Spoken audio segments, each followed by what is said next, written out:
আপনি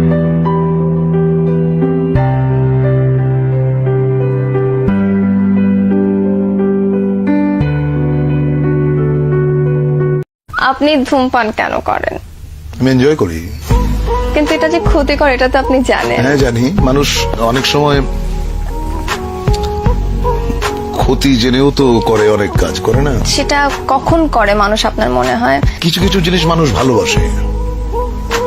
হ্যাঁ, যেমন ধরো তুমি যে কানে যেটা পড়ে আছো এত বড়, তুমি পছন্দ করো বলে এটা পড়ে আছো, কিন্তু এটা যে কানটাকে টেনে তোমাকে অস্বস্তি দিচ্ছে, ওইটুকু যন্ত্রণা তুমি কিন্তু সহ্য করছো। তো ধূমপানটাও অনেকটা ওই রকম।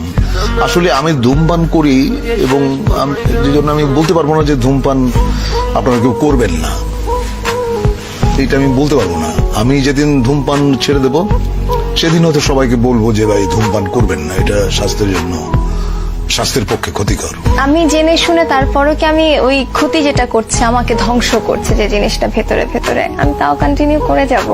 দেখো, কিছু কিছু জিনিস আছে যেগুলো মানে রেজিস্টেবল না, তুমি সেটাকে কখনোই বন্ধ করতে পারবে না।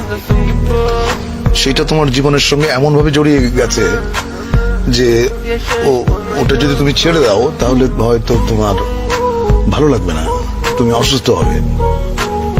আর নিজেকে ঠকানোর তো কোনো, কিছু কিছু পরিবর্তন মানুষ নিজেই করে, আর কিছু কিছু পরিবর্তন মানুষের জীবনে আসে যেটা সে কখনোই চায় না, কখনোই আশা করে নাই। এরকম অনেক জিনিস ঘটে, সেটা আমার জীবনে বহুবার ঘটেছে।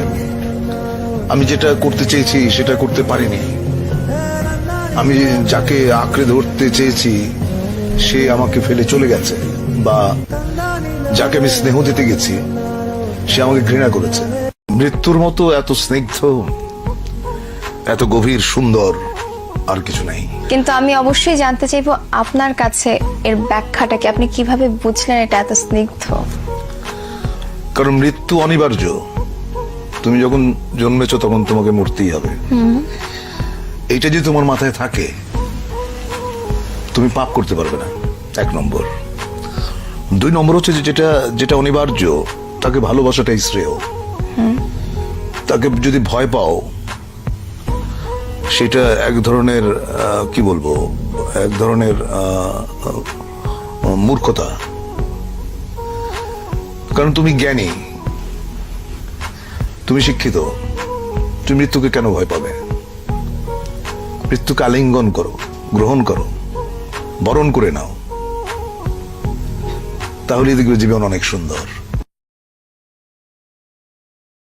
Make a cup of coffee for your